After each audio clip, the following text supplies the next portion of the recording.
To make this video. I've been in law enforcement for 10 years, and I'm speaking to my peers, other fellow officers, people in any kind of law enforcement position. I've seen officers nationwide enforcing tyrannical orders against the people, and I'm hoping it's the minority of officers, but I'm not sure anymore, because every time I turn on the television, every time I look to the internet, I'm seeing people arrested or cited for going to church, for traveling on the roadways, for going surfing, opening their businesses, going to the park with their families, or doing nails. Undercover agents go there and arrest them and charge them with what? With a crime? I don't know what crime people are committing by doing nails in their own house.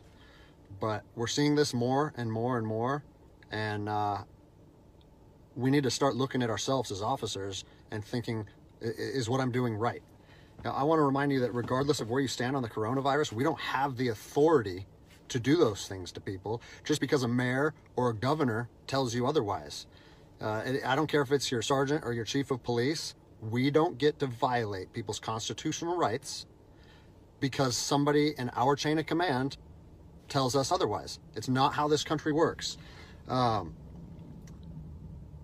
are de facto arrests. You know, we're violating people's rights and taking money from them, or even worse, arresting them and depriving them of their freedom when they are exercising their constitutional rights. So let's talk about that. Let's read something right here off of the Declaration of Independence.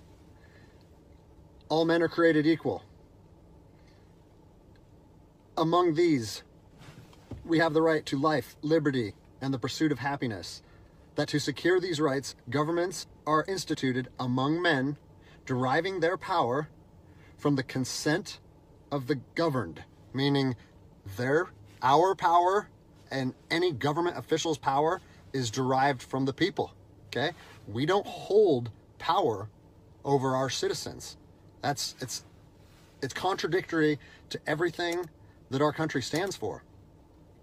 And this is what I'm seeing. First Amendment rights, telling people they can't go to church, freedom of religion, okay? Telling people they can't protest, freedom of assembly. Fourth Amendment violations, illegal traffic stops to check for papers. What are you, the Gestapo? Is this 1930s Nazi Germany? You don't get to stop people unless you have reasonable suspicion or probable cause that they have committed a crime. And I know people that have personally been stopped saying, we want to see papers showing that you're essential. David 2, copy a phone call. That is not how our job works, okay? What really has been pissing me off lately is the fact that these officers that are going out here and enforcing these tyrannical orders, what they're doing is they're making my job and my safety, or they're putting my job and my safety at risk. Because what you're doing is you're widening the gap between public trust and law enforcement officers.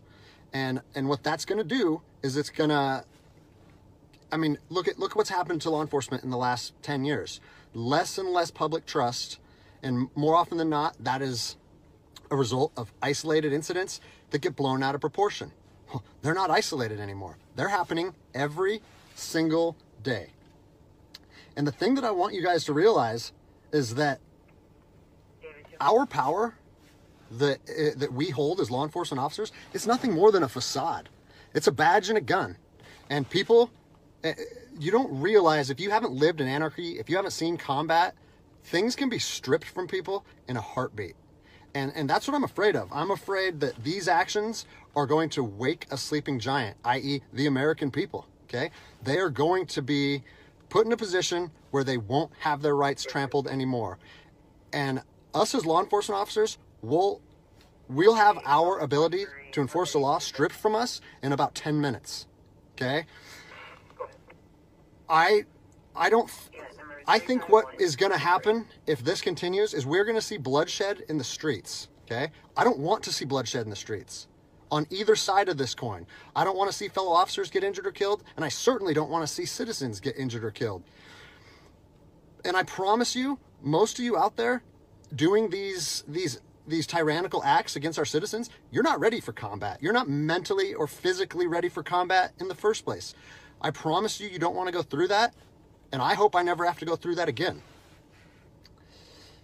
You know, you don't get to just say, well, I'm doing this because I was told to do so, or I'm following orders, or I need to keep this job.